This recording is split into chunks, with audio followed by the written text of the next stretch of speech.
Okay, are we recording? Yes. Okay. Welcome to Alive on One, a miniatures focused podcast where we talk about that razor edge moment when a character survives exactly on one health. It's beautiful. Mechanically, it's just math, but emotionally, it's everything. I'm joined tonight by Sean and Pedro. We've actually never spoken before. Hey, guys. I don't know either of you, and I don't know why I'm here. Hello. Okay, so since he's not here, let's just say that introduction has been there for I don't know how long, and I'm pretty sure that Steven just wings it each time. And it's actually excellent. Okay. Yeah, Yeah. I think he does. Yeah, it's okay. It's flavor. I like it. I thought you messed up my document. I typed out a whole bunch of stuff, and then someone erased everything. No, that was a smooth intro, Eric. Yeah, it was I loved great. It was good. I appreciate it. Thank you. Are we Yeah. still recording? It was like smooth jazz. Just ignore the first 15 seconds. That's all. Yeah, Sure. yeah, that's it. Enjoy editing that. Yeah. Yeah, so should we we're just going to keep that in. Absolutely. Today we're talking about A-Force, one of my favorite affiliations. I think all of us have collectively exactly one player's amount of experience based on talking with you guys briefly. So yeah, how do you guys want to start this? Do either of you have a Alive on One? Because I haven't played a game in like 2 months, so I have nothing for you. I have one, and it's actually my fiance's Alive on One. Oh, awesome. Yes. So my dumb sentinel went to go punch. So let me paint the picture here. Okay, we're on deadline, deadly meteors, and hammers, and my sentinel decides to do 2 spenders into a juggernaut and leaves her exactly on 1. She begins to activate and proceeds to one-shot my fully healthy sentinel and then run away with 2 hammers. Damn, that's pretty awesome. Yes, it was incredible. Does your fiance play a lot? A little bit, yeah. Yeah, That's she's starting to get more and more into it. I actually have my projector set up for TTS. I sent it in our I saw that. sent a picture for you guys the other day. That was awesome. Yeah, it's great when she's like, "Can I read the card?" And it's just a 5 foot by 5 foot character card on a TV, so you cannot miss any information. That's awesome. Yeah, it's those moments are what is going to get her to keep playing the game. You know? Oh yes, yeah, absolutely. Especially, I will let you guys know. I'm pretty sure people have figured this out, but Juggernaut and Convo is a lot of fun. Dang. Yeah, all the movement shenanigans. Absolutely. Yep. Oh yeah. Does he get the power from the bump or no? Yeah, because you don't have to spend for the bump. Yeah, if you're attacked. But the movement action, no. Like to get the extra 2 power, no. I see. Okay. Yeah, but she did a really cool play, which I was completely off guard with.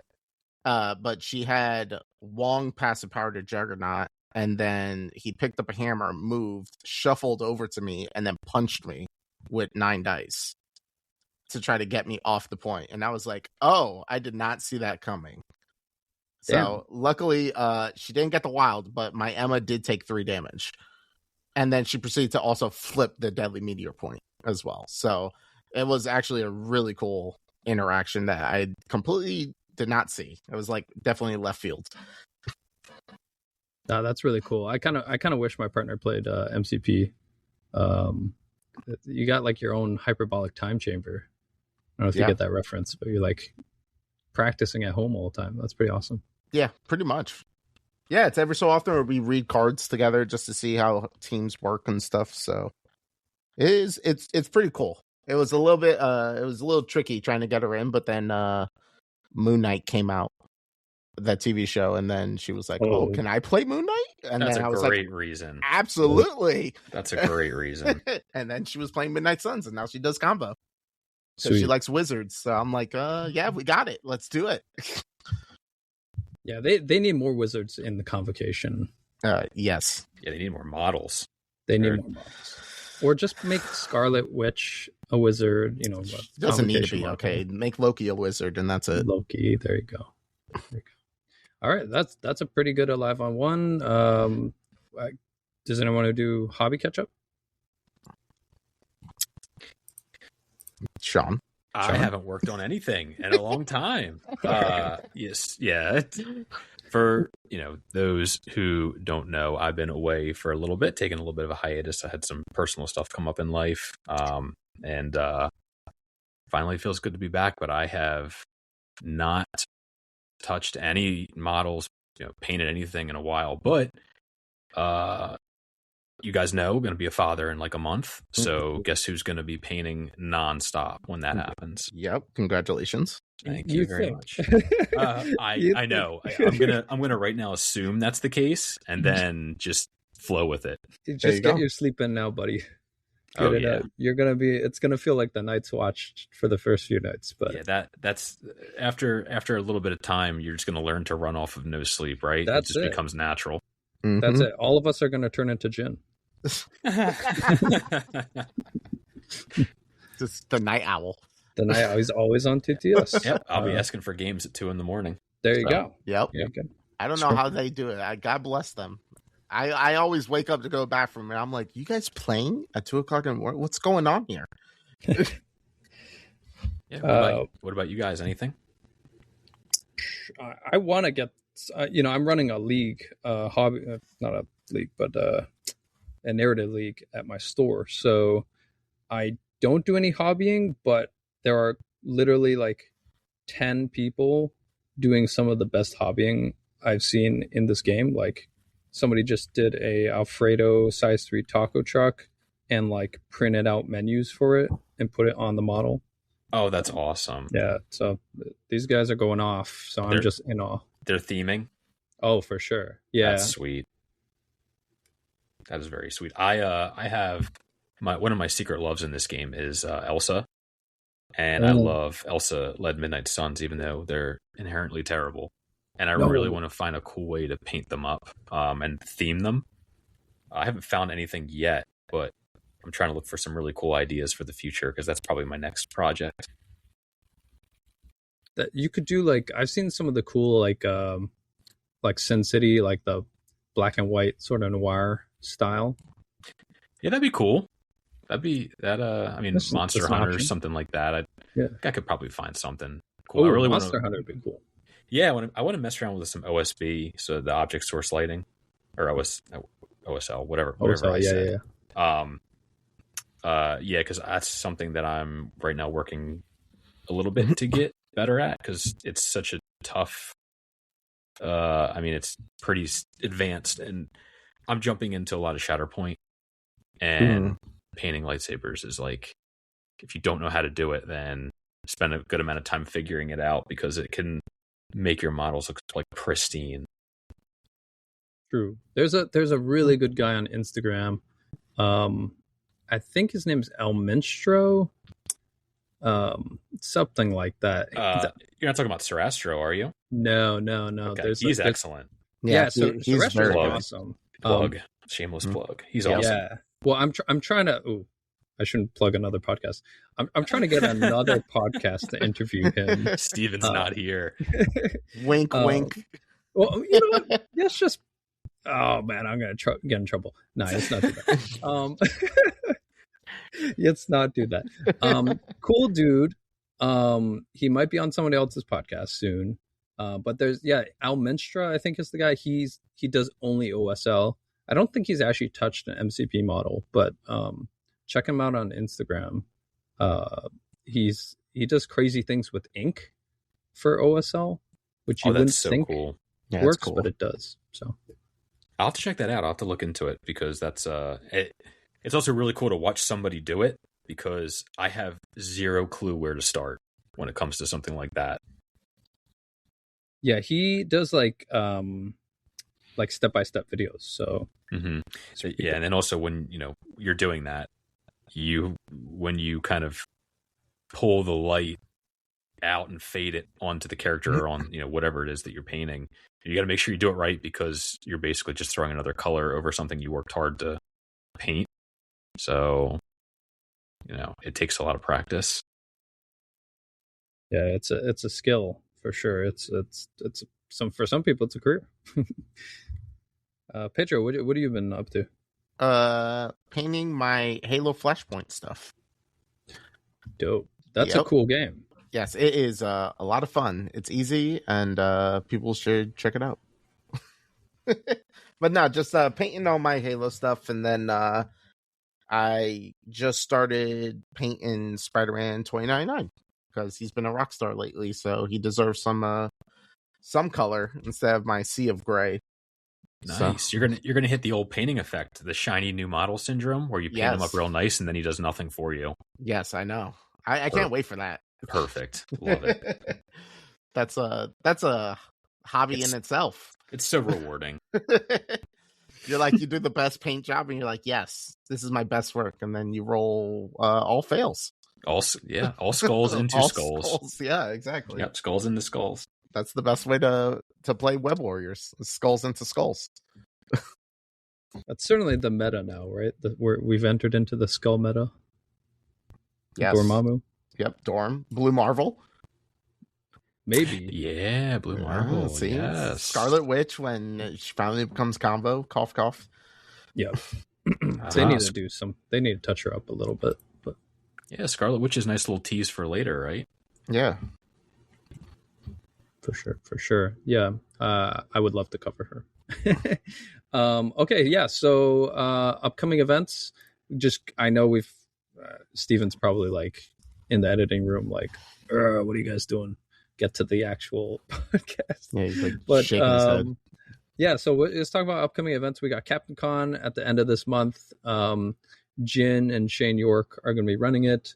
I'm technically a TO for it too, although I'm just helping with terrain, along with Ben Foster is also going to be helping with terrain. There's going to be some cool Sentinel themed tables. I'm committing Ben to it right now on cast. And so yeah, just come out for that. There's a singles event on the 30th, and then the next day there's a team event. Super cool. Are you guys coming out to CaptainCon? I will not. Okay. Yeah, me neither. Sorry. That's all right. I will be at the next event. That's way too close to expected date. So. Oh yeah, how irresponsible of me to ask. No. That means I should go. Actually. No. Go. Yeah. Yeah. So on that note, segue. Alive on One is running a tournament on March 21st. I believe it's a charity tournament, right? Yes. All right. And last year was pretty crazy. A lot of people came out. I know us from Massachusetts, Connecticut came out, and we all played games. I think it was a 4-round event. There was even like some mini judging in the middle of it. Tons of prizing. All great cause. A lot of good time. And then afterwards, we all went to Adam Sandler's favorite chicken spot. Is that really his favorite chicken spot? That is his favorite chicken spot. He's from New Hampshire. Yeah, there's like, someone showed me a picture. I think it was Bork. He showed me a picture to convince me to go out there because I was on the fence. Can you plug the name? Oh, okay. It's got a really weird name. I'm gonna type it in right now. Adam Sandler is like one of my favorite actors ever. So I'm gonna type in Adam Sandler. That's it. Oh, there it is. Puritan Backroom. And literally, if you Google Adam Sandler's chicken spot, it comes up. I was literally doing that right now. Yeah, that is so cool. Yeah, I didn't make the charity event last year. I was all lined up to come. I had a hotel and everything, and got sick. Didn't work out. So I'm trying to see if I can make it up this year. I'd love to go. I think the cause is great. Yeah.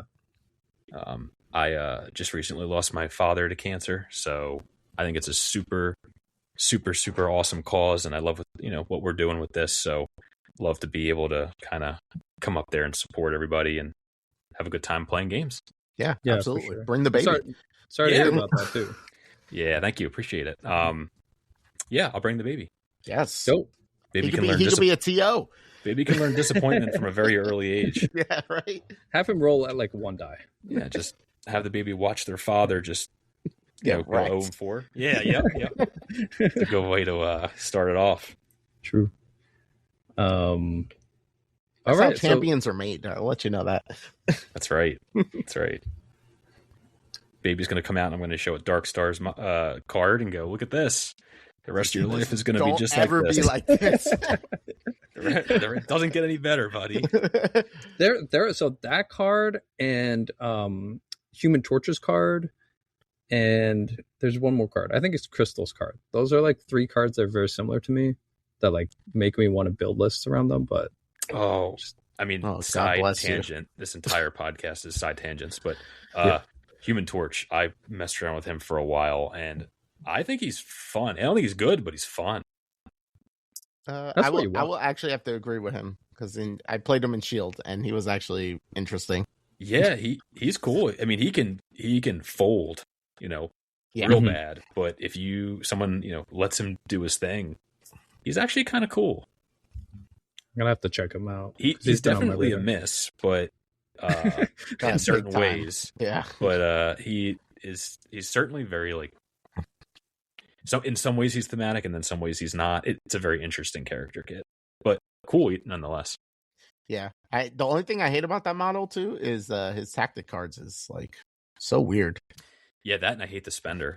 Yes, yeah, because he hurts himself, which is crazy. But yeah, spender hurts himself, and then the tactic card is like, oh, anyone with energy attacks, you get twice the dice, and you're like, 2 models in Shield, okay, that no one plays. Yep. Okay. Range 2 beam. Gotta love it. But either way. All right. Segue now. Yeah, so let's just jump into it. Let's talk about A-Force. I know me and Pedro created some rosters, some sample rosters. Sean, were you able to create a roster? I'm just gonna riff off you guys. I do not have a A-Force roster, but I would love to hone in on some affiliated characters at some point when we get to them. Absolutely. Dope. So we'll start with the current play style. I'll just describe my take on it. I think every sort of wherever you play has a different play style. And I don't really think A-Force is playing, it's not really at the top of the meta, so it doesn't really have a generalized play style yet, I don't think. But you guys can jump in here, but my general takeaway is, right now she's kind of like an anti-meta choice. We just had our tournament at the store in Connecticut, and the top teams were 2 Web Warriors and 2 Dormammu players, and there were just a ton of Dormammus and Sentinels just running around, running rampant. So She-Hulk's great because she counts size 5 models and can add dice equal to the size of the model to any of her attacks. So she seems good in that aspect. You guys think? Do you think that she should have been size 4 instead of 3, or do you think that that's not really much of a detriment to her character card? Oh, good question. I've always been curious about that because I like her and I like what she does. And I don't think she's bad by any means, but I'm really curious because every time I've played against A-Force, I've always been like, oh, yeah, I have the tools to displace her. And it's just weird that you don't even almost have to account for her. It's almost as like, hey, yeah, size 3 throws are pretty prevalent, at least per affiliation, you're going to have a character or 2 that can do it or splash. And so it's kind of like, oh, okay, I don't have to worry about taking Bill or somebody to do this for me. Yeah, I think she's got the aggressive on her card, which sort of mitigates her size. I don't know, thematic or whatever, lore-wise, size 3 makes sense. Okay. Yeah, because a lot of times, I'll see people say things like, hey, you just throw her away and then just don't attack her and don't allow her to get the aggressive off. And I know she has ways to do it. Just very interesting to me how easily she can kind of be manipulated. Yeah, that's definitely her biggest downside. Like her biggest weakness is exactly that, like the Beta Ray Bill problem, right? When Beta Ray Bill was running rampant everywhere, they're just like, all right, I'm gonna walk, throw, and your 6 threat leader is useless now, essentially staggered. But I don't know. I think there's ways to play around that. I certainly try to backstop her whenever I can. Um, you know, I don't really run Emma or anything like that to prevent the throw, but I do run Indomitable, so at least one time I'm not going to get thrown into outer space. But yeah, She-Hulk with hammers, or I guess cubes, or basically holding legacy viruses, things like that, make her really strong. Mm-hmm. But I also feel like correct me if I'm wrong, but I do feel like defensively she can kind of be put down fast, not with ease, but if you focus her, if you're playing against something like Guardians or an attrition heavy team, Cabal, something like that, you could probably put her down pretty quick if you focused her. Yeah, for sure. Yeah. Like I think the trick to A-Force, at least how I play them, is you really, because you do want to take hits to activate your leadership, but you never want to be double tapped. So my two restricteds are usually Indomitable, so I'm not throwing away, and then fall back. So I'm only getting tapped once. I know Eric Soderland, the European player, he runs Nick Fury, so he's got like the Iron Sky card to sort of mitigate that. And then there's other players like Curtis O did this bunker strat, which he talked about on another podcast way back when he was like number one on Longshanks with A-Force. So there's ways to sort of share the love per se and just keep everybody alive. But you're right, like if she gets out of position, if she gets incinerated, if she gets stunned, man, feels bad.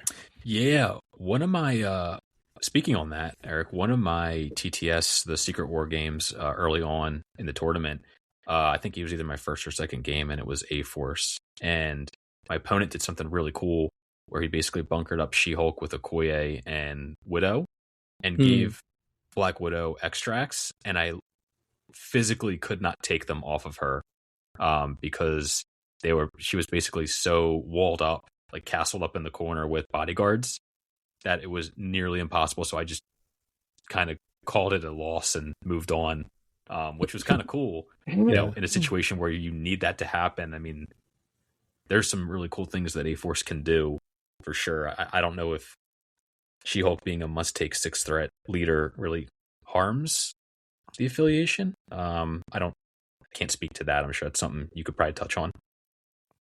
A little bit. I think just because you're going to bring other good models also, and usually everybody just brings Jane. So like you already have a 6 and a 5. I think it's the same concept like if you're playing like Brotherhood and you want to play Magneto, and then you're like, oh, let's bring Exodus, and then it like gets tricky squad building because you go into like webs, right? And they can displace her. I mean, even if I'm not mistaken, Spec can even throw her away because she is size 3. Go back, that's crazy. Back to size. Where it's like you go into webs and you go 5 wide, and like you're like, let's do 20, and then you got a web player with like double 2 threats. You're going like 7 wide. You're like, okay, well, all my models are getting yeeted away. So maybe the 6 threat is a little bit harmful, but I don't think they would ever change threat. Maybe just better characters or update some characters that we'll probably talk about later. Well, there's a new She-Hulk model coming out, and I think that's going to kind of be their be their answer. Do you think they would actually make her a leader, or do you think they would make a card? Because they've been doing a lot of cards lately. I think they would do a card. Right? Yeah, I can't see a world where, well, I guess Red Skull technically, but I can't see a world where they throw another of the same character and give it different leadership. I mean, they've done it, but yeah, for her, I think it's either a card or, actually, I don't even know who she's being released with unless she's a singular release. No, she's with Red Hulk and Leader. Okay, so she's probably got a card. Yeah. Okay. Yeah, I think it makes sense that they do the card. I don't know how I feel about the card leaderships. Like they certainly they're cool because usually like they're just a different thing to take, but the tactics card tax is pretty rough. Yeah, the tax is rough, but it doesn't pin you to, it doesn't force you to play, 6-threat She-Hulk if you want to go wide. True.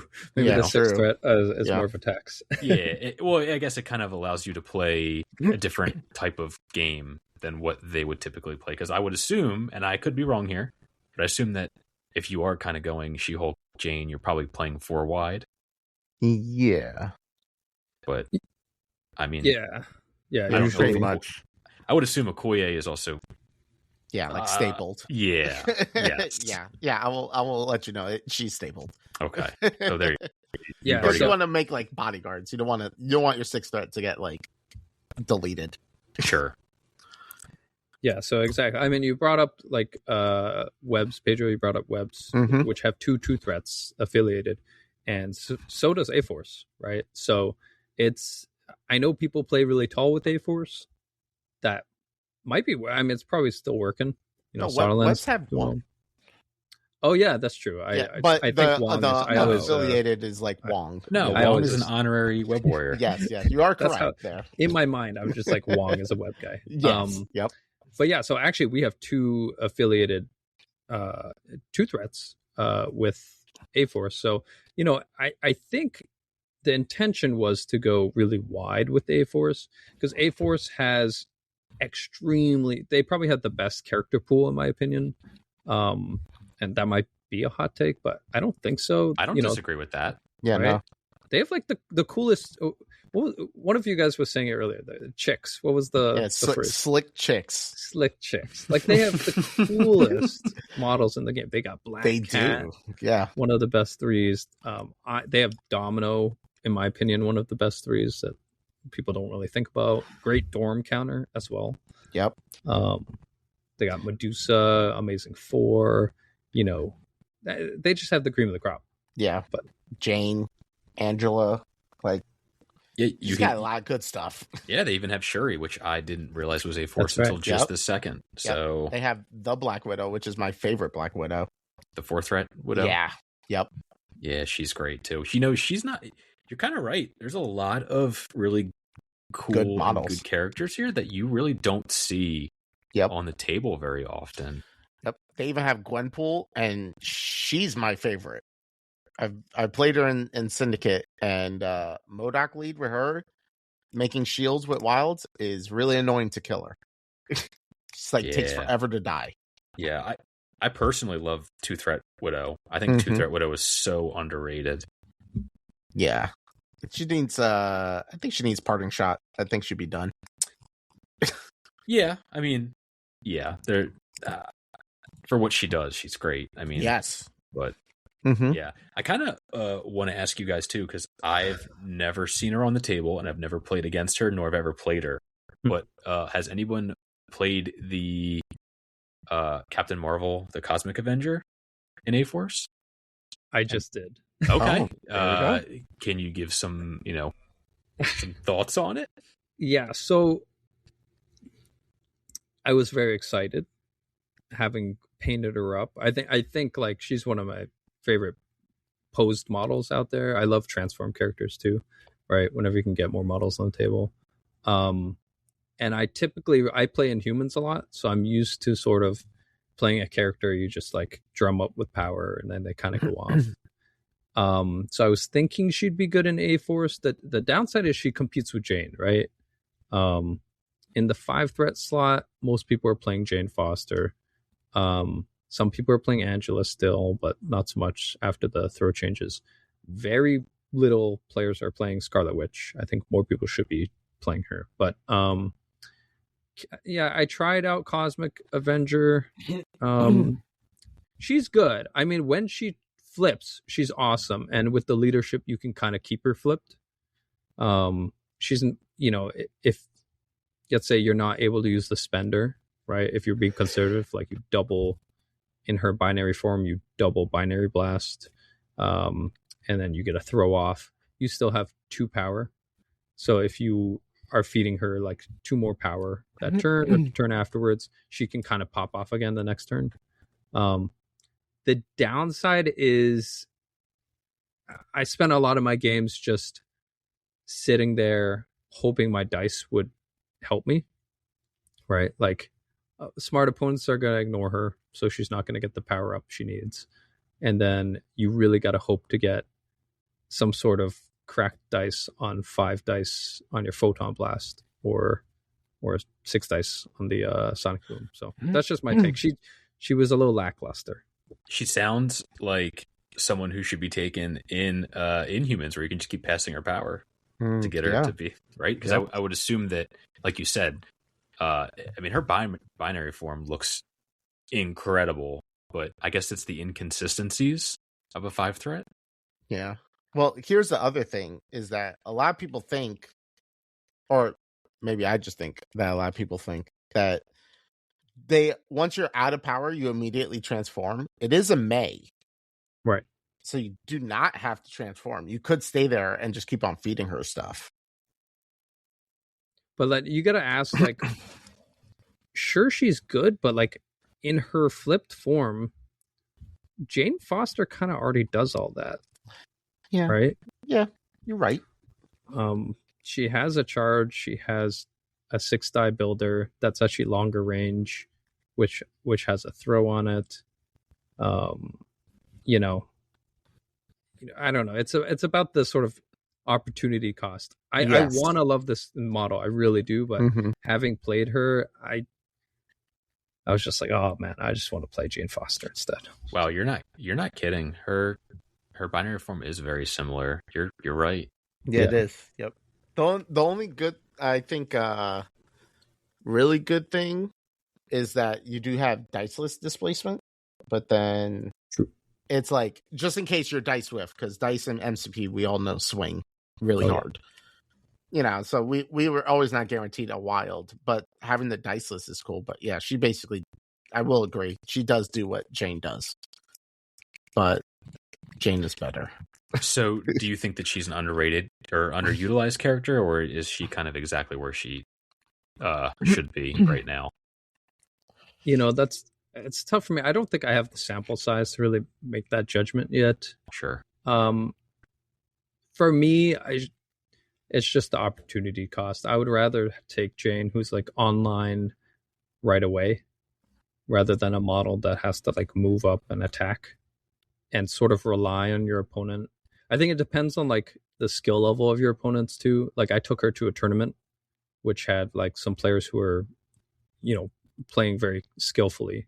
Like if you just run her in a casual game, like on your local night, you know, she's going to take hits and she's going to power up and then she's going to feel really good.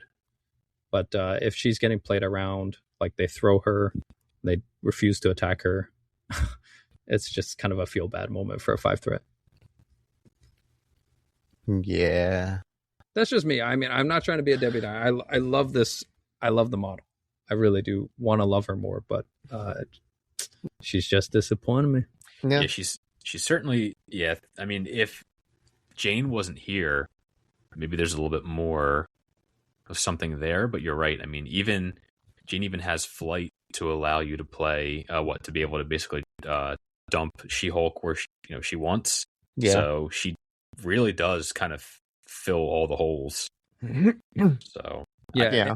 Anything she can do, Jane can do better. Yeah, pretty much. I think, but that makes so. Then that kind of leads to my next question, which is Jane stapled to? I mean, I know she's in your 10, but is she an every game piece? No, yeah, for sure not. I think, I don't know, Pedro, maybe you can shed some light on this, but I feel like a lot of people run tall too often with A-Force. I think so, yeah. Right?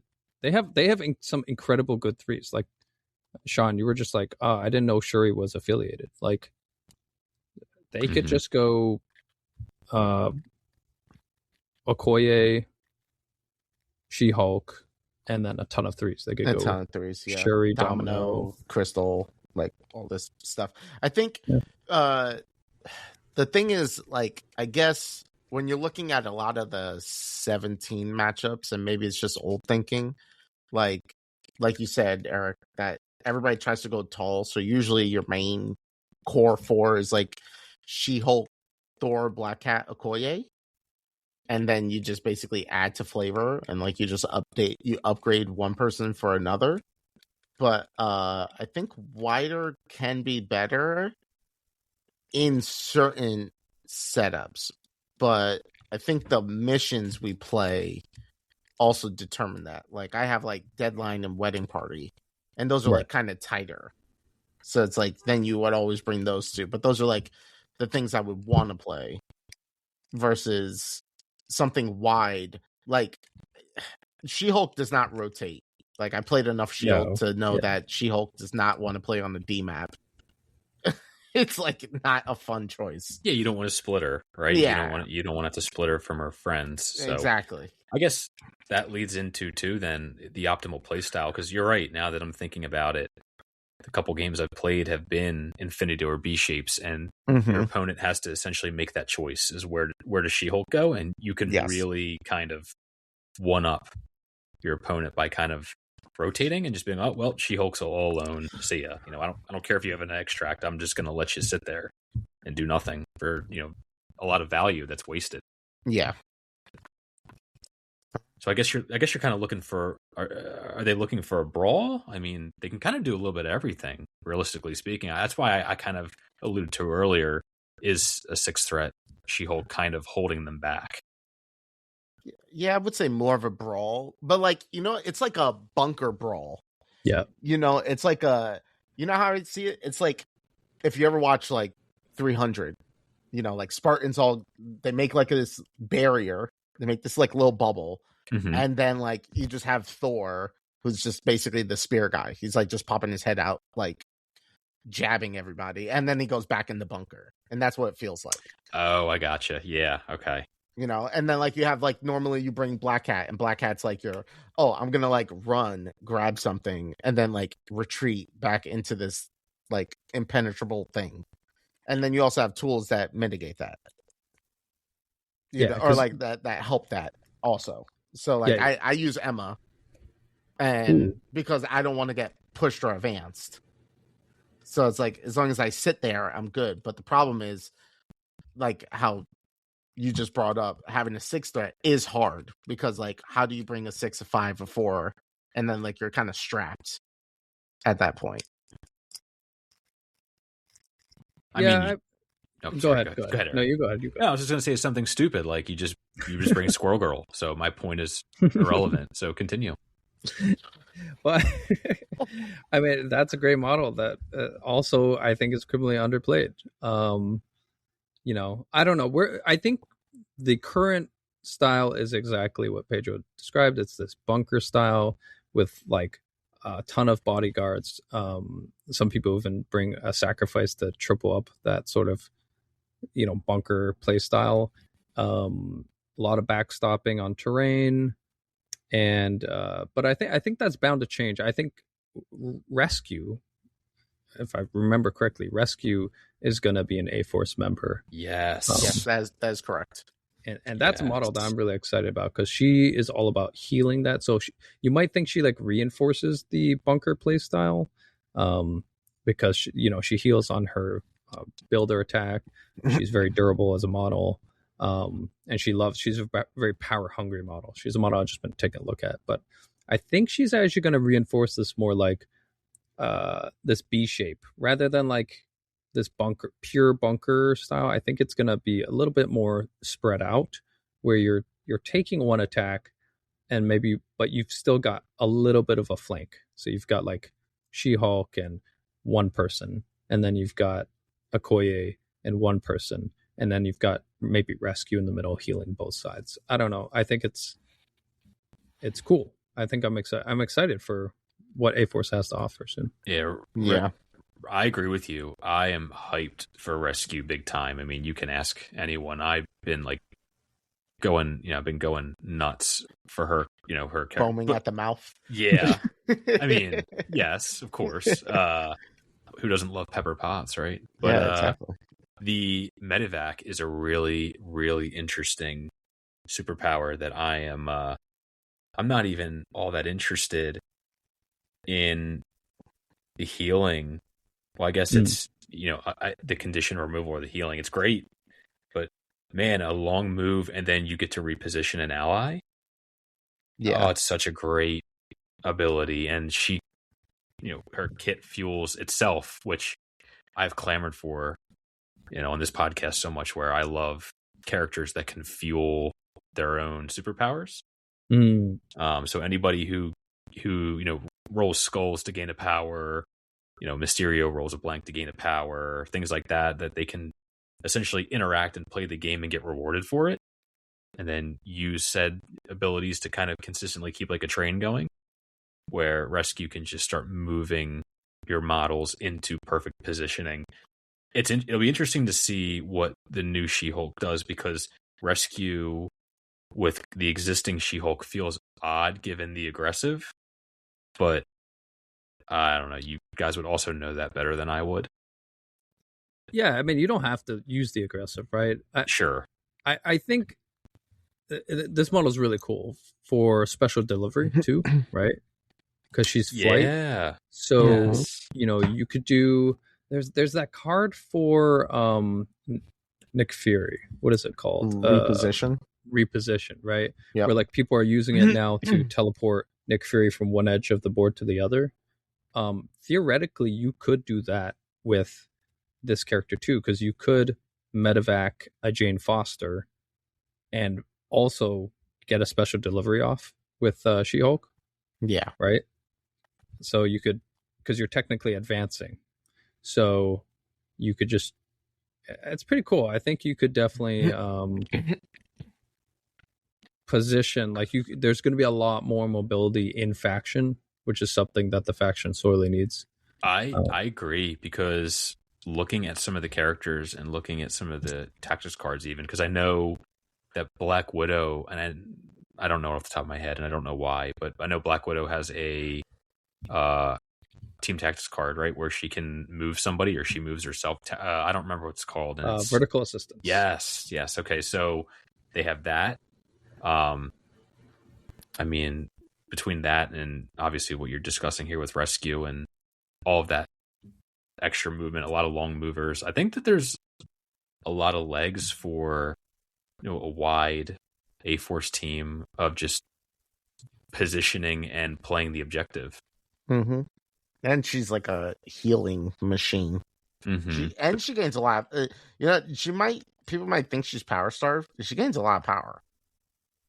Yeah.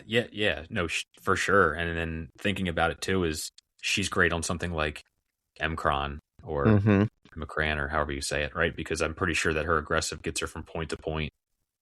Yeah. So, and just with how quick these guys can move around the board, you could quite literally just play the objective and heal and keep everyone around and with enough power. And you don't have to play that bunker style or like, an aggressive style gameplay. You can kind of mix and match what you want. And what I noticed with Rescue? On the bottom of her card, right, it says when you would remove one or more damage or a special condition, and then she gains a power. Would this also open up people to playing riots? Because technically you do remove a damage, so she can interact with the point for free. Interesting. That's very interesting. That's a Thoris question or a Nagolder question, right? Is the character removing the damage when they interact with the riot, or is it the objective that's doing it? Almost kind of like how cubes are the ones dealing the damage to you. Yeah, because it says remove one damage from a non-dazed character within 2 of this. Yeah, so I would think you would be removing it from someone. So that's cool. That's a very good. That's definitely going to be a QA question because. Yeah. Well, doesn't her medevac technically cost 2? I guess if you think about it, because she's going to always gain a power off of healing someone with it. Yes. Yep. Okay, so there you go. So that also fits into the whole tricks and traps Mysterio thing, where rolls a blank, gains a power, does cool stuff. Like she fuels it. Yeah. Yep. Yeah, I think she's, and just to cap this off, I really think, one of the biggest downsides to She-Hulk is that she can be stunned, right? She's the only Hulk that can be stunned. And they've not changed that. So having an in-faction way to take off that stun or incinerate, she really hates being incinerated as well. Or even stagger. Yeah, of course, right, yeah. As a 6 threat, right? Yeah. It's insane. Yeah, so I know there's been some discussions, and some people have been kind of down on Rescue in the sense that, this faction isn't super fighty, and it has a lot of support 3s already. So if you take a lot of 3s, then you're more in a support realm. Mm-hmm. But I don't know. I think that just it's a different way to play the A-Force. I personally like to play A-Force a lot more objective focused rather than fighting. I do bring Jane or Cosmic Carol in the case of this last tournament if I'm into a really fighty list, but I do prefer going wider, not a D wide, not a D shape wide, but like a Mokran or a Infinity Formula, like a B shape wide. That's sort of my wheelhouse, and I think the faction does really well there. We have so much mobility and pushing and throwing that it's really good at that. Cool. We've talked about some of the characters. Are there any characters in faction that you guys want to talk about that we've skipped over? Yes. Angela. Okay. Ooh. Why is no one playing this chick? That's a good question. Hit me with your take on her. Why is she so good in this affiliation? I think people are sleeping on the priority roles now, because if someone goes to steal, like if you placed her, everybody's gonna be like, okay, if Angela's across this one, but I don't have a long mover, but if I double grab, maybe I could be safe. She can easily just move, special delivery, and then still punch someone in the face afterwards, because she is a long mover on a medium base. Oh yeah. So then she can immediately move, special delivery right next to She-Hulk, place her right there, start fighting, do the attack, and then if you were to, or like you could save her for like another turn, but if she ends up killing someone, since they fixed her, basically her frenzy, you're doing a special delivery plus another attack. If you do kill them on those two, you get to trigger another frenzy into something else. Yeah, she seems cracked. She seems good. I would argue not against what you're saying, because I think that's pretty cool, but I feel like the changes almost make it harder, because you're probably just throwing her middle now and saying, if I don't get priority, I'm just going to go run and probably either dive or long move and just start attacking. And even then, you're probably not loving her throw anymore. Maybe teams have stopped taking brace as often given the changes, but I don't think it's as detrimental. I mean, I couldn't tell you when Angela first came out, man. I was taking like 5 damage to the face constantly, because she could, have someone could go and pick up a point, an extract or something, or interact.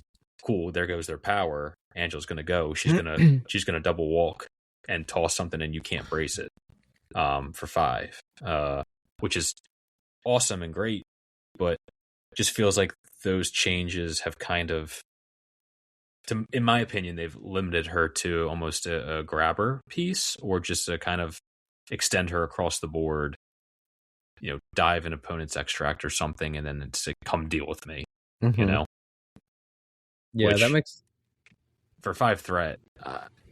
I just think you're not guaranteed anything anymore with her post deployment. So you can deploy her, and then it could really screw you up. If you're looking for a fight, then Pedro, what you were saying absolutely works out, and that's awesome. I guess it's just kind of like you don't have that knowledge anymore. Yeah. So you almost have to play her that way, which also isn't bad, because she can, like you said, she can move, attack, and then pull herself, almost like Namor, right? And just pull herself onto a point. Or place herself within and kind of be disruptive. Yep. So maybe you just kind of turn her and play her, with that play style in mind. Yep. Yeah, she seems awesome on meteors, right? Because yes, that middle placement is not a downside to her at all. And then, if she gets that crazy pop off frenzy, then she's like flipping points in between killing people. But which actually brings up another point I want to make really quick with the. We're going to segue a little bit further back with the leader of a 6th threat. Is there a world you play leaderless and you bring Jane and Angela, but you still play A-Force cards? Is Special Delivery doing anything? Right? No, right? It's only She-Hulk. I don't know. Is it? I think it's only She. If it's only She-Hulk, then no, then it's not worth it. Then edit that part out. Yeah. No, don't edit. No, it is only She-Hulk. Just like a giant beep. But they do have some really good cards, right? They have Stalwart Determination, so you're not getting pushed. That card is by far their best tactics card. Yeah, right? I think that gets stapled. Yeah, Indomitable for everybody on your team on a turn sign me up. I was playing a game against a Sentinel player, and I played Stalwart Determination, and they just couldn't do anything. I was scoring everything. It was dope. Yeah, I like Stalwart's great.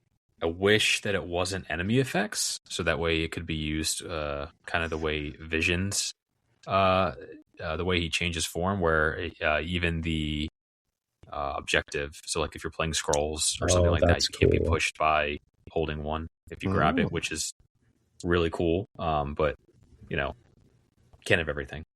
Yeah, that is a cool change, though. I would welcome that change. Yeah, that would be great. To be able to also have it, objectively speaking, to be able to play I mean, obviously, you're not even playing it until turn 2 on, but everyone's dropping scrolls and getting beat up, and sometimes stuff like that. That push can be really detrimental. So, yeah, they also have that really good tactics card. I'm blanking on the name. Maybe you guys can. A-Force Assemble.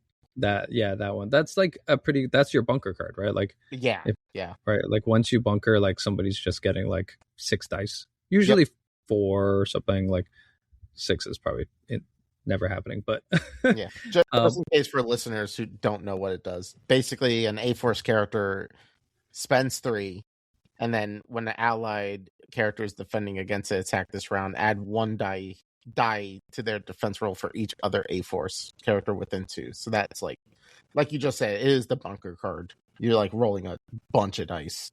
Yeah. I wish this was offensive, but it's almost like joint effort in a way. It's like their version of like a defensive joint effort card. Mm-hmm. I don't know. I just feel like A-Force has so many good tanky characters in a way. I mean, I could be completely wrong in saying that, but no, you're right. I feel like that card is great, but it almost like enables what they're already kind of really good at. Yep. I think that a lot of these characters don't have a lot of good. I mean, there are some characters with some good offensive firepower, some good, different attack types that are really nice, a lot of energy. But I think that Shuri's really your only engine for rerolls. Yeah.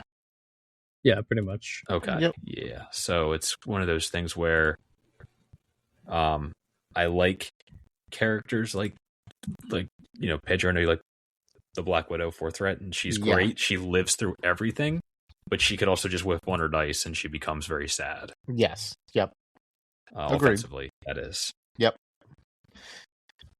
Yeah, I will say, because I have played a lot of Shield, the Black Widow in there, I've yet to miss that finisher trigger on her spender. Oh, damn. Yes. But I really catch people off guard with it because it doesn't trigger the same person. You could go into someone else. Oh, that's cool. I didn't know that. It's kind of like Medusa's thing. That's cool. Yep. Because it's basically after this attack is resolved, this character may make a shock baton attack, period. So you get to go into anything, which people are like, oh, okay. I did not know that. Yeah, and you can move beforehand too. Yes, you can. Wow, that's You can move medium. You can go punch someone in the face, reroll everything, and then punch them again. Let's get her on the table more. I need to see her. I'm telling you, she's great. Especially, like in my shield list, I know we're talking A-Force, but I used to use her and the grunts, and I get to choose where the objective drops. So it's extremely annoying when it gets dropped behind me. Because then they're like, I did all that for nothing. Talk about a character that like wants to dive, right? She wants to invite you to attack her. Yes. Yep. But then the rule changes also make it hard because you don't have that information. Yes, correct. So it's so hard, and I know they're trying to lean out of that style of play to make it more balanced for everybody, and I get that. But it's so hard when like that's something she's so good at. Yes. Yep. Well, the benefit I think that she has that a lot of characters don't have too much is that since she is a long mover, you could place her in the middle, and if someone just dive bombs the middle, then you just pick a lane you want. Yeah, the theme that I'm seeing here is that you just throw everybody center and just let it play out and figure it out from there. Yeah, you're just like, okay, what's gonna happen now? Let me see. I played like a game with the new rules, but I've watched some people play, and it's quite literally that. It's like I don't have enough information, so I'm just going to bunker up. So maybe these guys will be better with the new rules. I think the new characters are going to push them in the upper echelons here. But I kind of wanted to talk about Scarlet Witch a little bit. Let's do it. Okay. Right now, I don't think she's that great. Unfortunately, I love her. I love her as a character, but I think the rules also hurt her pretty. Her throw, she's got a size 4 throw within 3. Medium throw, which is great, but I think that that has kind of cooled off with the rules. She is one of the I think, correct me if I'm wrong, I know Ronan does it, but I don't know who else. I know there's somebody else I'm missing, but I think she is one of 3 characters that gives judgment. Oh, Nova does it. Yeah, I got this wrong the other day on another episode. Someone was correcting me. I think there's more character. Clea does it too. She does. Yeah, the change. Yes, correct. So 4. So I think there's 4 now. Okay. Yeah. So great. Her hex field at the time of release, I was thinking, man, that's cool. But now, man, that has aged so poorly. Being able to, you can't shake certain conditions, but I don't really know that. I mean, people are shaking poison if you're playing like Terrigen canisters, but Scarlet Witch is not going to be within 3 to stop you from doing that. That's exactly it. Yeah. So there's kind of things here where I'm looking at her and I'm going, a few of, she's basically a turret, right? She parks herself on a point and she does a lot of damage. And, for a 5 threat, she puts out an enormous amount of pain, but I feel like that's all she does. Yeah, and the world in the new world with like Loki too, her counting skulls is not as good. I feel like there's a better way to do it, but yeah, I feel like I wish I could tell you what she needs, to kind of get her to that next level. Maybe she needs a little bit of action economy. Maybe she needs a place. Yeah, exactly. Right. Yeah. Place 2. Yeah. And 7 health. She certainly needs a little bit of a reduction on 6 power for her spender. I know her spender's great, but 6 is. I mean, you're doing it like once a game. Would you do it 5, but then remove a dice? 3, 7. Usually. So usually, what the standard on a lot of 3 threats is like within 3, 7 power or 7 dice, 3 or 4 cost. Yeah. So that would make this, unless they change the range and it's a range 4, like her builder.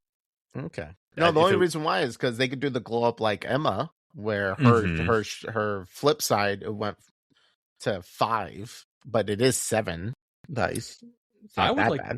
I'd like to see some kind of okay. So you just brought up a great point. I'd like to see some kind of advance on her builder. Well, like a field leader. Oh, yeah. So be able to hexbolt or something and advance maybe somebody into range 3 of her, so that way they can't shake. Or if they put them within 3 and somebody attacks her, then they're now judged and they can't remove it, which is cool because the way she stands now, she can hexbolt, and then her kit can't help that because if she's in range 4 of someone else who can just range 4 shoot her back, then that becomes irrelevant. So I feel like giving her a little bit of manipulation, if you don't give her action economy, would be really nice. Like Emma, I think they like really nailed Emma's changes. So elevate that and almost put that on her card. But I have a feeling we're going to see a new Scarlet Witch in the future. I think they're just going to rework her card entirely, give her a new model. Yeah.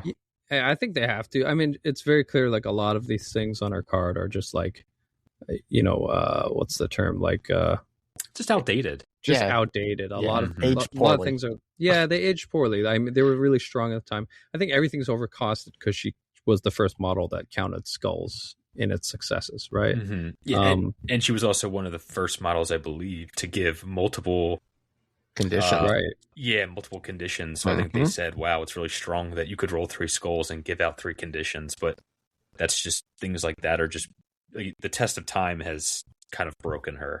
Yeah. I mean, it'd be cool if they just tossed on the Dormammu, like, hey, if your opponent rolls skulls, you add skulls to your roll, really lean into attrition. Oh. Yeah, and then you could even put like a trigger on her hexbolt with like triple skull or double skull, like advance her small if she gets that, That could be cool. Yeah, I think that would change her kit, but I think a full rework is also warranted. Yeah. I'll also tell you that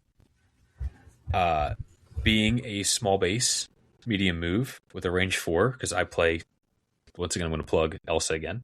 Since I play a lot of Elsa, that doesn't necessarily get you an attack on the midline turn 1. So you could move, I guess kind of what I'm saying is sometimes a turn 1 Scarlet Witch is just double walking medium on a small base, and that just feels really bad. I mean, you're positioning yourself up for the rest of the game, but she doesn't have a way to ignore displacement. I guess she could ignore being pushed, but you could just toss her into the corner. I guess you could say that about a lot of models. And I know I keep reiterating that, but I really just feel like for 5 threat, there should be some kind of, I mean, if she is, maybe she has something like, I believe Jean Grey has it, where she can spend power to not be pushed or advanced. Oh, a shield mine? Yeah, something like that, because she is a witch. So I just feel like there's a lot of really cool things. And I love this character. Like, let me stress that I would love for her and Venom, to be honest with you, to be reworked big time, because they're like 2 of my favorites. And there's a lot of cool things they could do with her card, which is why I think she's just going to get a brand new card, because they can just play around with what's new and good. Yeah, with how iconic she is, and Venom, like you brought up, like they really have to change those models. I don't see them ever on the table. And, if I'm just like a regular person at a convention and I see it like a PAX, let's say, right? And I see people playing MCP. Oh, that's cool. That's cool. Where's Scarlet Witch? Where's Venom? Like, where are these super iconic characters, right? So, I don't know. I think they need to just do it would help. AMG would do themselves a favor, like how many people would go out and buy a new Scarlet Witch model if they just made her a little bit better. Did a full rework. Yeah, they also put her in a position where Mystic was really strong when she was released, so they considered that a massive like boon for her. But now that's kind of tapered off, and it just doesn't feel as good.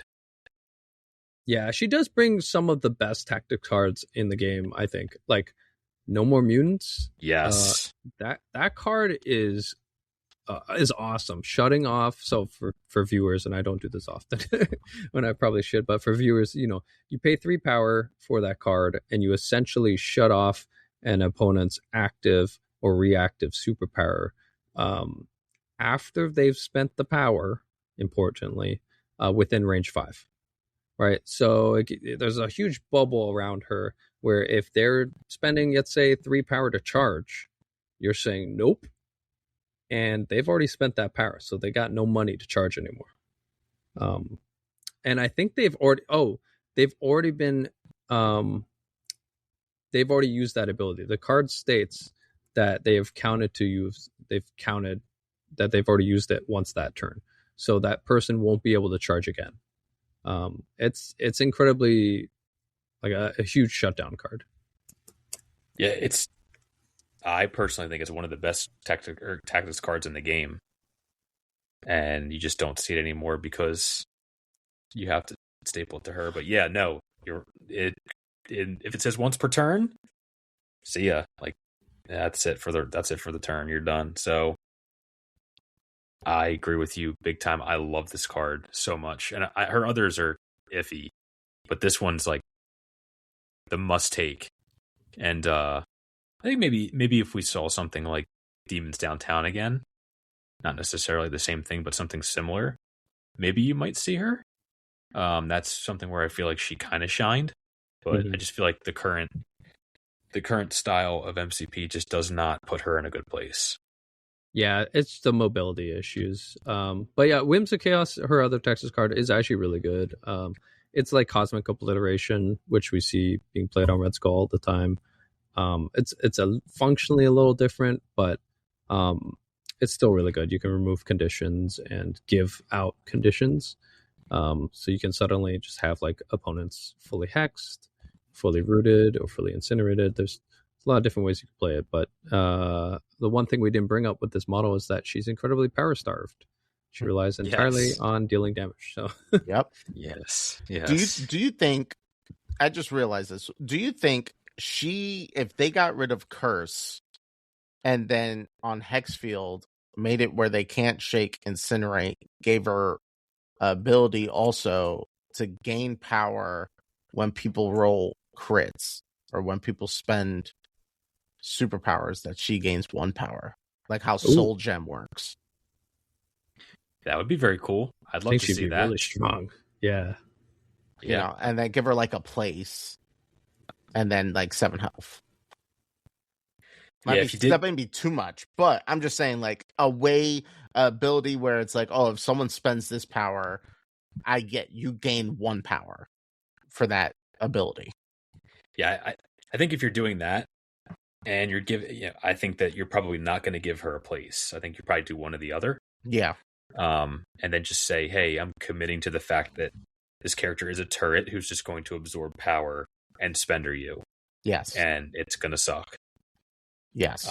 Which, if you lean hard into that, that's awesome. And it could be cool. And obviously, there are things in this game that can help her, right? Like, I've played a lot of Man-Thing, and you can, like, teleport her up the board if you want. Or, like, Loki can teleport her up the board. You can like that. You can medevac her now. Yeah. So, there you go. Full circle.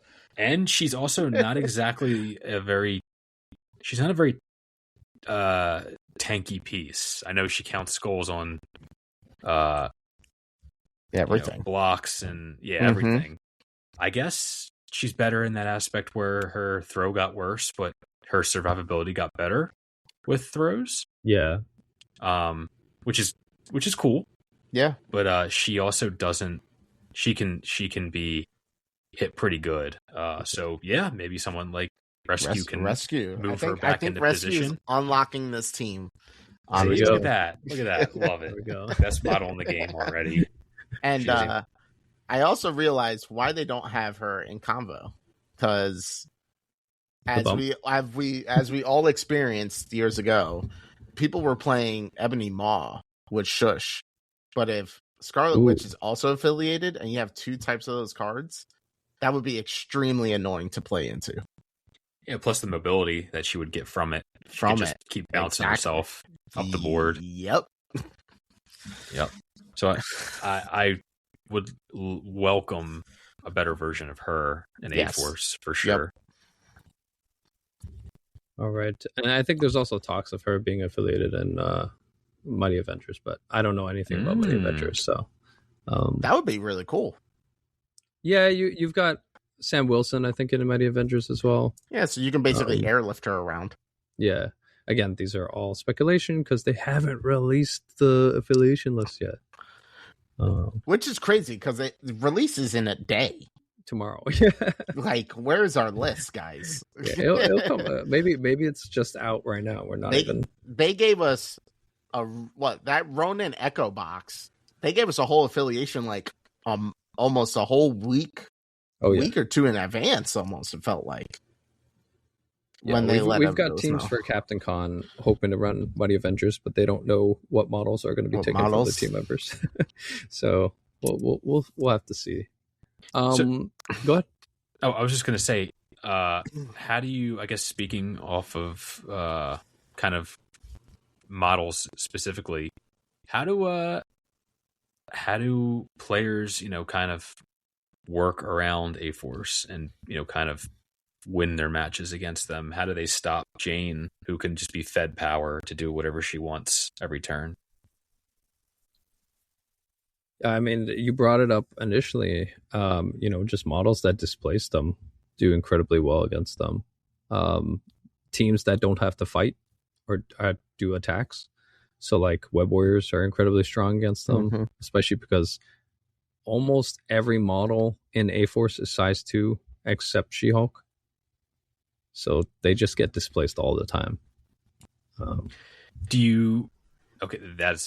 I did not realize that, but that's a very good point. Do you care if you throw someone off the board and they start getting hit and you can start feeding power? Or do you, because what does like a turn 1 with A-Force look like? So turn 1 is usually like a Black Cat, double moves, grabs. Like an aggressive grab with Black Cat is usually a play for A-Force because the downside to taking an attack is not that bad. It actually turns on things like special delivery and charges, right? So that's usually the turn 1, and then if you get the power, you Jane charge. Yep. It's a pretty simple Unga Bunga style turn 1. Then turn 2, turn 3 is bunker, and then if you're this is my experience, if you're in turn 3 or turn 4 with A-Force and you have a bunker, you're almost guaranteed to win. There's no way that opponents usually can break that if you're already in that and you have the point parity on your side. But they kind of remind me a little bit of Doc Ock led foes, where you want to get the objective lead early on and then make them come to you and attack you. And I guess, do the changes to the game hinder that? Because like we've said in the past, you don't have the information to know who's going first until you've already picked characters. So are you kind of changing the playstyle to be generic objective scoring, and just leave it like that and play wide? Or are you still trying to do the same thing and just hope it comes out, hope that you can win enough attrition battles and survive? Probably win enough attrition battles to survive at this point. And like the crisis packet, I mean, for me, it just feels like it scores too fast sometimes. When you play with A-Force, you're just like, oh damn, like this thing just like turn 3, we're done. But like, just to see like into the future here of like how they're saying the new packet is, and just looking at it, like, you're gonna have to play tight, because even jailbreak and lockdown is like, you're in there, you are not moving. It's like you're basically range 2. Like, now you're playing Shatterpoint at this point. But basically you're doing Shatterpoint, you're range 2, and you're fighting, which I think also promotes the bunker, because you don't really have to, like, the bunker can just shuffle left or right. If like you're playing lockdown, you just go like, oh, we're going Scoochie a little bit to the left, and now we're controlling this one. Right. So what kind of, I guess that actually, now that you say that, it makes me wonder, something we haven't really touched on, but what kind of secures and extracts are you guys playing with A-Force? Like, is there something that you really want to see outside of Wedding Party and stuff that's kind of closer? Like, I guess extracts is kind of where I'm more curious. Yeah, Eric, you want to start? Yeah, well, I gotta pull up my roster. Well, I can give some ideas. Like, so it also depends on my list. And so, like, I'm running. So, just a quick breakdown. I have She-Hulk, Jane, Black Cat, Okoye. That's like your main 4. Mm-hmm. And then I have Spec, Nick Fury, Beta, Emma, Luke Cage, and Crystal. So, how I'm playing it is like my extracts. I have Inhuman Weaponry, Scrolls, Fear Grips, Jailbreak, and Scientific Samples. And when it comes to Inhuman Weaponry and Jailbreak, I usually bring like Nick, because I can go grab 2. You know, and especially since Nick's got the buff for the 7 health. It's like you're just like, yeah, whatever. I'll go take a point. It doesn't really hurt. So you're looking to score out faster. Yes. Kind of okay. So you're not looking to take things like Montesi or Legacy Virus or something to really slow the game down. No, because especially on Montesi, like say if they pull your Montesi, right? Because now we don't know who the priority role is on the second one, you can lose that one. And then now She-Hulk doesn't rotate a lot, and Jane can kind of rotate, but it's like medium and then charge. So it's like if they steal your Montesi and then yeet it back, and say you're playing Lockdown and Montesi, now they're possibly scoring 4 on top of your 3. So then it's forcing you to go into their area. Especially you're taking the chance of something shutting down. Or like Deadline, it's like the same thing. Like if they're able to displace you and get the Montesi and then hold all the basically their triangle, you're losing that battle pretty quick. Yeah, you want to the even extracts so you can have point parity. There's just A-Force is kind of like a mid-range team. That's the way I look at them. Like right now we have really strong attrition with dorm lists, right? They're just running rampant everywhere.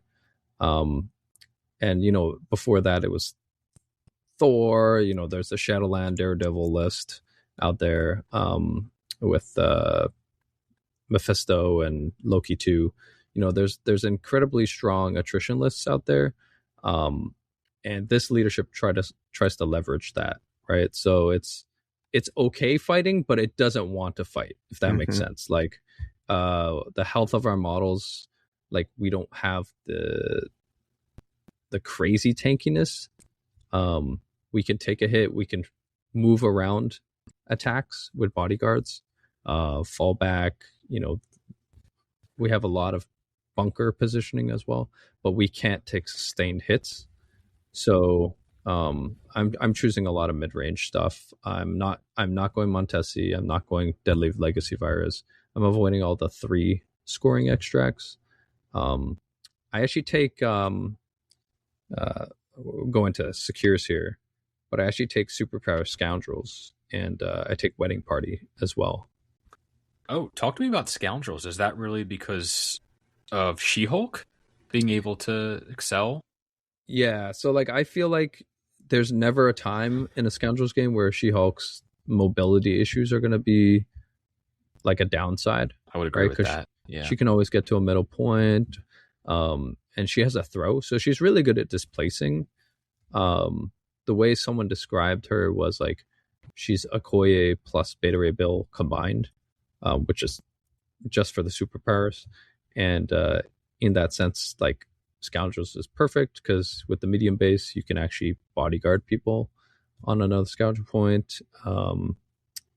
And the cover is also really good for bunkers. So I don't know. I've been forced sort of into this bunker play.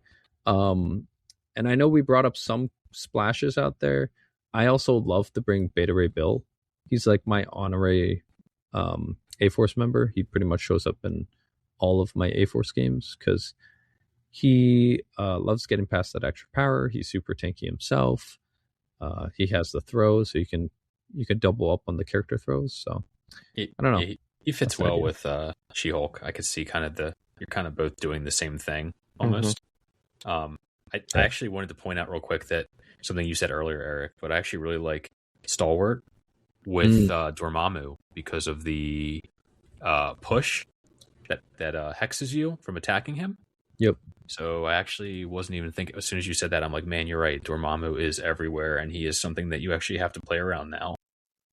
So that is an interesting way to kind of mitigate parts of what he does, but then you kind of also leans now into A-Force Assemble because you're right. Attrition's kind of high, and maybe you do just want that extra defensive die to kind of wall up and stick around. So, yeah, I could see it.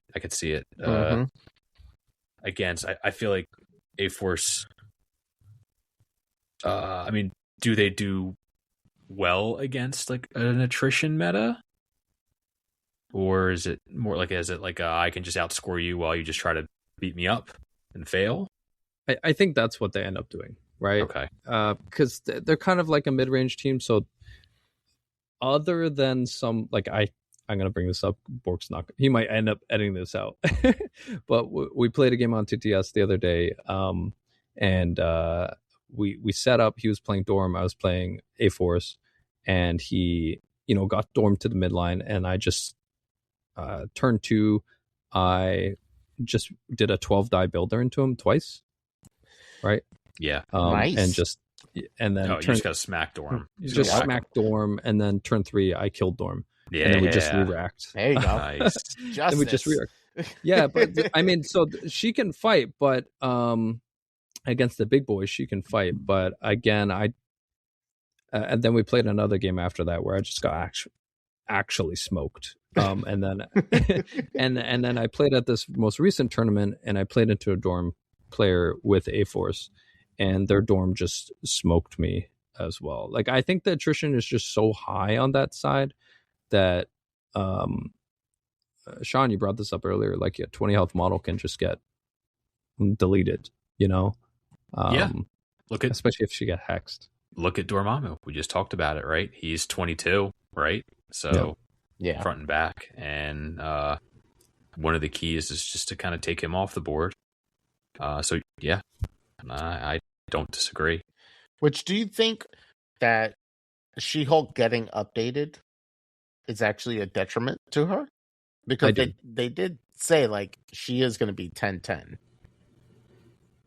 Yeah, Yes. Unless she counts healthy on both sides, I think it's a detriment. I did not hear this. Yeah, that was from I have to plug in a podcast, but that was on another podcast. They did have creators in there that did spoil that she will be 10-10, but they did say it's 10-10 with an injured side. Are we talking about the new She-Hulk or this one? No, this one. No way. Yes. Oh, I don't know if I like that.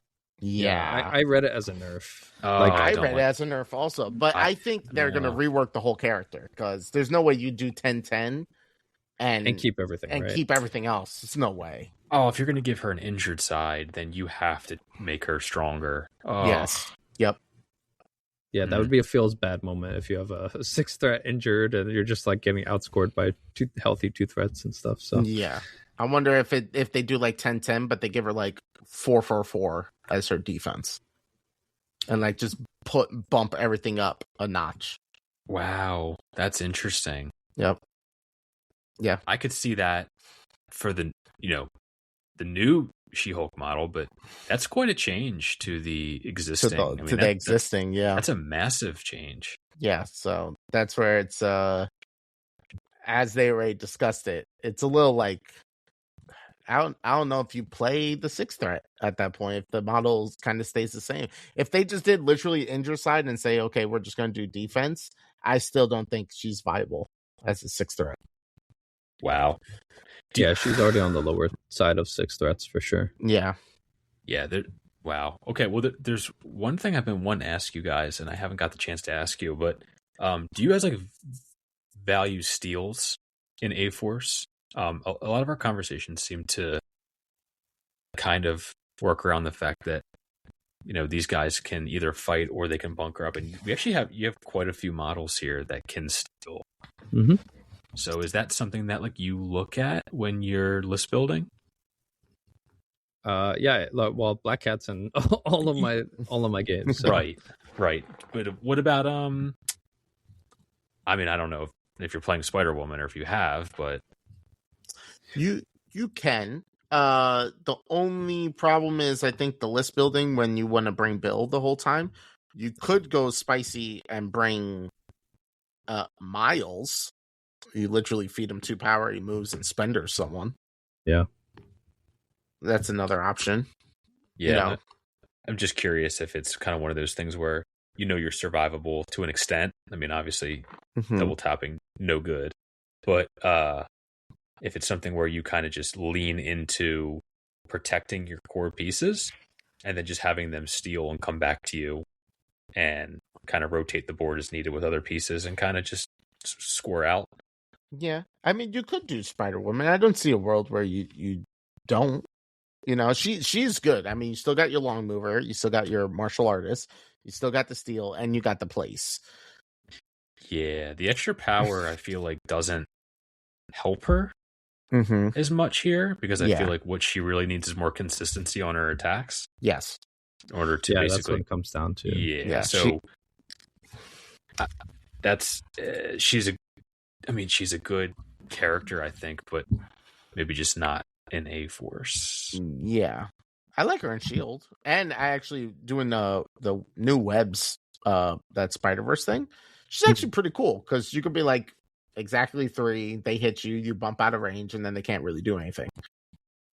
Yeah, that kind of speaks the same for like Gamora too, who is sneakily an A-Force member, but I don't think anyone really throws her in here. No, I think she needs an update, but we're not going to get one. I surprisingly think she's fine. I'm a big Gamora lover. Like I think she's a great 4 threat. Mostly because I've seen what War for APOC and things like that, and I think Ronin has it now where you can just count successes for crits and wilds, but she doesn't. Yeah, she doesn't inherently on wilds only, but you don't have to pay the cost. Yeah, that too. So it's almost kind of like it evens itself out in that way. But I think she's a really good attrition piece for being able to consistently get her assassin leap online. I don't know. I don't want to spend too much time on her because I don't think that she really is a valuable piece here. But I mean, I think she's interesting. I mean, now that I'm thinking about it and I'm looking at it, you guys have so many long movers. Yeah, I was about to bring that up. It's like I just did the count. I think it's like 6. That's crazy. 1, 2, 3, 4, 5, 6. I think that's why I think a wider A-Force should be played and should be explored more often. It probably will be with Rescue. Yeah, because she's also a long mover too. Yep. I think she's medium, but she goes long with that ability. Yeah, okay. Medvac does that. Yeah. Right. Medvac, she goes long. And pseudo long, you could use Wasp in tiny form. Yeah, someone hit us with the Wasp hot take. Oh yeah, I was going to, but then I realized Wasp was bad. Yeah, very bad. No, I actually love Wasp. I think she's I think she's a really cool character, and I think that her kit is really cool. The problem that she has is that Ant-Man is better in every shape and form because she may have the long move on in her tiny form, but you still have to spend an action to move long. Yes. Yep. I love Ant-Man. If Ant-Man was in A-Force list, I know it's Slick Chicks, but it would be pretty cool. Yeah, I really think they just need to get rid of the whole you can't hold extracts. Yes. I think that rule should just go personally. It's going to stop people from like Ant-Man and Wasp are not bad cards, but I think that rule in particular just deters people. Yeah. I do use them in New Mutants a lot. And he is a lot of fun. Tech. Yeah, movement tech, you can transform and then have someone bump on, like teleport to your position. You can like go hunt down stuff. I mean, she's got judgment on her builder in tiny form. I mean, you don't get power. Yep.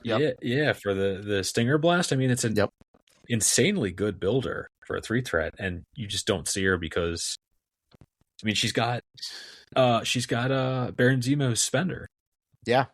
Yep. You know, I mean, I think she's I think they're both great, but she also got kind of whacked a little bit with the throw changes as well, because it makes her tactics card a little worse. Yeah, what is her tactics card? So the Pim particle discs, where you pick a character within 3, and then they pick a terrain feature within 3 of them and throw it medium. Oh, Jesus. So you basically like control one of your allied characters, and then they can toss something within 3. So the range is insane. Yeah, it's a 3 with a base with a 3 medium. Yes, Jesus. The range is insane, and I think the card's awesome. I think it's really cool. Yeah, that's and I've played Wasp enough to use it because she has a throw herself. But yeah, her lack of Ant-Man being able to move 3 for 0 cost just kind of pulls her out of the game, or pulls her out when you compare the two. Yeah, but I think she still kind of has a place in A-Force if you really wanted to lean into something attrition heavy. You could also, if you think about it, that transforming could also help you. I always bring Lockdown as like the thing because I'm used to Shatterpoint. But you can also bring it as like, oh, transform, place 1, and now you're exactly 2, because you just drop objectives. It's not that you don't contest stuff. Right. Yeah, I mean, you can also transform into cover. Yes, exactly. Yep. Things like 100%. Things like that. And that stuff's really cool to do, and it's really fun. And like Eric said, I also love transforming characters. I think that they add a layer to the game that is so much fun because they don't feel stale. Yes. Yeah, big time. Do you think that she just needs like if they get rid of the drop objectives and then they probably just do like 3-3-3, 1 extra health, kind of fixes her? I think if she dropped the can't hold extracts, I think I would play her solely off that. But if they went drop extracts and then went 3-3-3, I'd play her, because most of the time, I mean, you're playing a 3-threat who can move around, has a great builder, energy attacks, and rerolls. Rerolls all, on defense with stealth. Like, there's some good stuff there. You could basically transform yourself into stealth range, or I guess so that way she can't be double tapped. So like I said, you could really just pull off the, I don't even know what the powers called for it, but just let them hold extracts, and I'm game. Like, I would be playing both of them in lists. Change size, I think it's what it is. Yep. Yeah. I love Ant-Man. That model is awesome. The range, the range 3 teleport on him. Yeah, it's just what does Wasp add to A-Force? And off the top of my head, I can't really think of much. Anything, yeah. Unfortunately. I mean, she does bring, so like, I know there's conversations and a little contention between her and Crystal as like the 3-threat special delivery sort of unit, right? Because they're the 2 3-threats that have flight before rescue. Before rescue comes to the rescue, right? But the Wasp is cool, man. She's size 1. There's very few size 1 characters in the game, right? When she goes tiny, and most people overlook line of sight. Yep. Right. Especially with size 1. It's very weird. Like, suddenly you'll try to shoot her behind a trash can and you can't. Yeah, it's crazy, isn't it? She's like a rocket. Yeah, exactly. So I think, if she just changes that, they don't even have to if they gave her 1 health and made her 3-3-3. Oh yeah, she's going in. Absolutely. And you know what? I bet you if a model like this was released in today's age, that would probably be the case. That's true. Maybe they'd keep the you drop extracts, but I think that a lot of those numbers would change. Yeah. To fit that stand, because it's kind of the way we're leaning it. It almost feels like a lot of 4 threats are being are getting 7 stamina. They're kind of leaning into bigger pools. Yeah. Yep. Yeah, that's why having her at like 6, 3-3-3, I think is good. And then it promotes the longevity of models, which means that you get to play with characters, for longer, and everything just isn't getting just basically like annihilated off the table early. Yep. Which is a nice change. But yeah, I just don't feel like she adds much of it. It almost seems like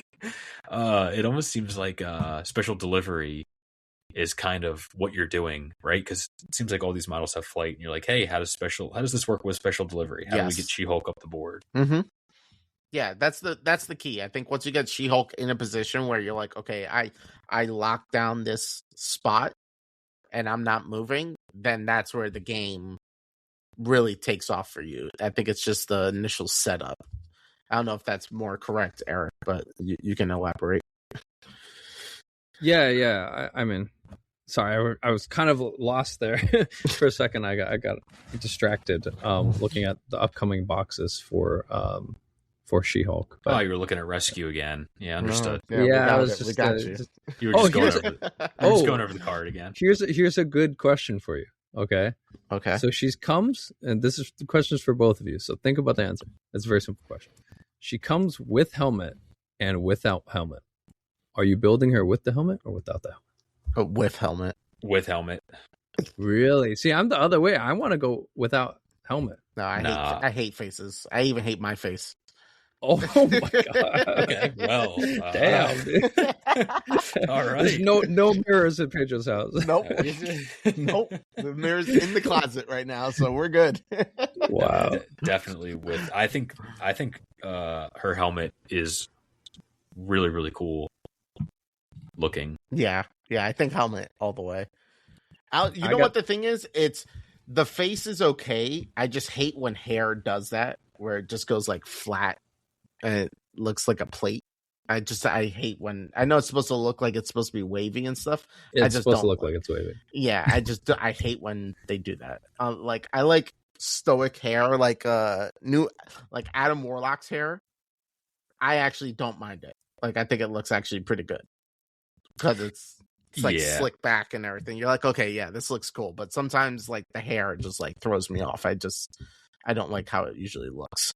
Yeah, no helmet almost kind of feels like it takes you out of the action pose, and almost kind of feels more like you said, like it's more like stoic, kind of like that, and which is fine. And you could say, oh, it's like battle damage or something like that, and that's really cool to do too. But nah, if there's a helmet option or something like that to cover like a mask, I'm always going that route, just because Pedro said too, painting faces. Especially and like I'm not going to sit here and say that MCP models have gotten better and better and better, right? But there are some rough face sculpts that are very hard to paint. Oh, for sure. I think of Psylocke. I mean, Psylocke in the comics is like beautiful, like objectively, and her. I don't know. She's got like some crazy filler lips going on that model. Like, it's tough. It's tough to paint that. Okay, Eric. So what about you? Oh yeah, I'm going helmet off. Yeah. Oh, okay. Yeah, okay. Helmet off. I mean, I just sat there, but I seen the model. Like, I saw the model. They showed like a picture without her helmet, and she looks good. I mean, I like red-haired characters, so that's fine. Listen, I play a lot of Medusa, so I'm just all the red-haired ladies. Apparently, I'm attracted to. When we're mirror matching our rescues, I'll know which one to take. I'll know which one's mine. Yep. So that's fine with me. There we go. So I think it's just we jumped around a lot. We've been talking a lot. What are some recommendations for people wanting to start the affiliation? Pedro, do you want to take that? I would just say don't be afraid to actually play safe. Is like a big thing. Because you want to initiate a bunker. I think they're in a good spot. I don't think they're like crazy good, and I don't think they're like extremely bad. I think they're just they're in like a good spot. Don't be afraid, like I said, to either play safe, and you could extend your models too. Play both ways, because you do want to start the engine. Once the engine starts going of you passing power and you defending, it is a tricky spot for a lot of people to get through, especially if you're running like 3 bodyguards, it's impossible to kill a model. Like, True. Yeah. You're like, I need to kill your Jane, and you have 3 bodyguards. Good luck. That's never happening. Yeah. So I think they're fun. Give it a go and see what happens. And I mean, you play like your Spartans. That's all I can say. That the 300 reference, bringing it back to it. I like it. Yep. Yeah, I don't know. My recommendations would mirror the same. I think AMG has intentionally made this affiliation to be sort of a more friendly affiliation to players. There's not a really ton of thinking that goes into it because the leadership just rewards you for playing the game. Like, either you're playing scenario, you're going to get attacked, or you decide to just duke it out with your friend across the table from you, and you're going to get benefit from that too. So, I would go more affiliated than splashes. I would splash only one model, just because they really benefit from, they have an amazing roster, as we've kind of explored. And we didn't even touch on some of these other models, right? It's got Storm randomly in it, Valkyrie. These are amazing models that we don't really see that often on the table as splashes, but they're in affiliation here. And so I think just dig deep into the roster. I would play a fully affiliated roster for a while. And I just wanted to, before we get to Sean, there's an upcoming box. It is called MCP 05. It's Captain America and the Avengers, and that's going to, the release date, it hasn't been released, but it's got She-Hulk, Wasp, and Ant-Man. So we're probably going to see a Wasp change with the She-Hulk change there as well, which I just saw, so I didn't bring it up earlier. But that's also coming in a box with Captain America and War Machine. And the one cool thing that we've not mentioned about A-Force is that because they have such a deep roster, all their models have a ton of other affiliations that they're affiliated with. So dual affiliations are very possible. So, Sean. Yeah, I mean, you guys both hit on a lot of really good points, and really all I'll say is kind of what you were saying, Eric, was there's a pool of characters that you can use here. So my advice is, if they're interesting enough to you, my rule is I like to play all affiliated, because this game has grown to the point now where you can do that for a lot of affiliations. So grab 10 of what you like. I like to always tell people to give yourself 10 to 15 games playing the same list to kind of get a really good feel for what you like. Sometimes people will play a character once and not get what they want out of them just because of scenario and go, well, I'm going to change it up. Give yourself a few games with the same pieces to kind of really understand how they operate and how they work. And, change what you like, change what you don't like. There's enough variety with A-Force that you can kind of play it how you want. I think that's kind of one of the things we haven't really touched on, but we've kind of all talked about it in one way or another, is that you can kind of play these guys however you want and be successful. There really is no there's a specific play style that's good, but it's not the only play style. And you can be successful. So I'd mess around with them, give them a shot, and just consistently think about the scene at the end of Avengers Endgame, where where all the slick chicks. Yep, that's it. Just think about that scene, and if you like that, then you'll love this. So there you go. That's probably the best endorsement I've heard for A-Force. That scene was dope. It was extremely cool. Yeah, so this is if you guys don't have any, that seems like final thoughts. We are alive on one. Thank you so much for listening to us. This is the New World Order. There's no Bork here, no Steven, no Jin. Just the new guys. So 3 Musketeers. 3 Musketeers. We'll be on. I really enjoyed this, so I want to be on a cast with just us 3 again. I think that's super cool. Yeah, take absolutely. That, Steven. Enjoy editing this too. Edit that out. Be true to your word. No editing. So check us out on Discord. We have a pretty active Discord out there. You can find the links in the podcast either on Spotify or Apple Music. We also have an email, which is monitored every once in a while. And we are trying to get on social media, so check us out there too. Also, RSMP Tabletop on YouTube has done some videos with Alive on One in the past, and those are always very high quality YouTube videos to check out. And of course, leave a review on Apple or Spotify. I personally haven't figured out how to do that, but I'm sure you, listener, are a lot more tech savvy than me, and so I wish you luck with that as well. Check out the affiliate link, and with that, thank you guys, and Godspeed Rescue. Helmet off.